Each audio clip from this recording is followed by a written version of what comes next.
It was a sunny afternoon in our quiet suburban neighborhood, the kind where nothing ever really happens. Birds chirped, kids played, and the occasional lawnmower hummed in the background.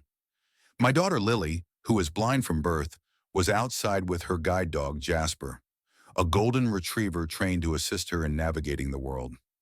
Jasper wasn't just a dog, he was Lily's eyes, her protector, and her best friend. We were new to the neighborhood. I had just retired from the military after 22 years of service, and we were finally settling into a peaceful civilian life.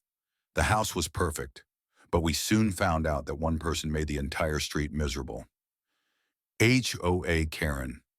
Karen was the self-proclaimed queen of our homeowners association. She roamed the streets like a hawk, handing out citations for unmowed lawns, trash bins left out a few minutes too long, and, apparently, service animals she didn't approve of.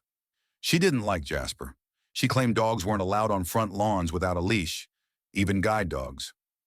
One day I was inside making lunch when I heard Lily scream. I ran outside to find Karen standing over Jasper, who was yelping in pain. Lily was on the ground, scraped and trembling.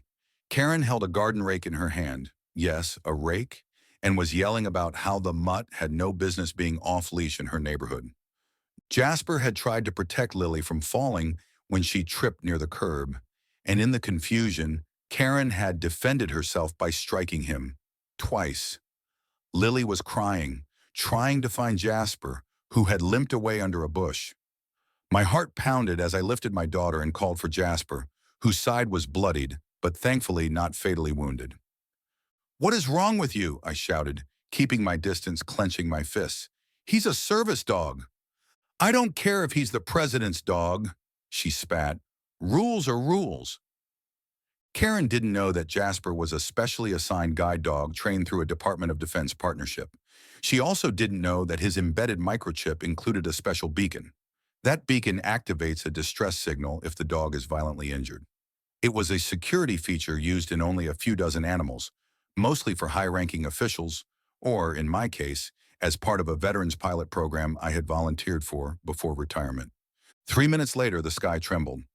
A low rumble turned into a deafening roar as two black military helicopters appeared over the neighborhood. They descended swiftly onto the community park just across the street. Doors flung open mid-hover, and 5 soldiers in tactical gear descended via ropes, sprinting toward our yard with purpose. Karen's mouth dropped open. What is this?" she stammered.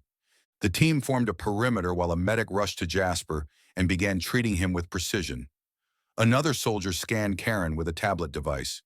One of them approached me and asked for confirmation of the incident. I nodded, keeping my eyes on Lily, who clung to my leg. Karen tried to protest, waving her rake. "This is insane. This is a private community." The team leader stepped forward. "Ma'am, you have assaulted a federally registered service animal with clearance under the Defense Support Initiative. You are being detained under Title 18, U.S. Code Section 1368. Karen turned pale. What does that mean?" "It means you just committed a federal offense against a service animal protected under military jurisdiction," he said calmly.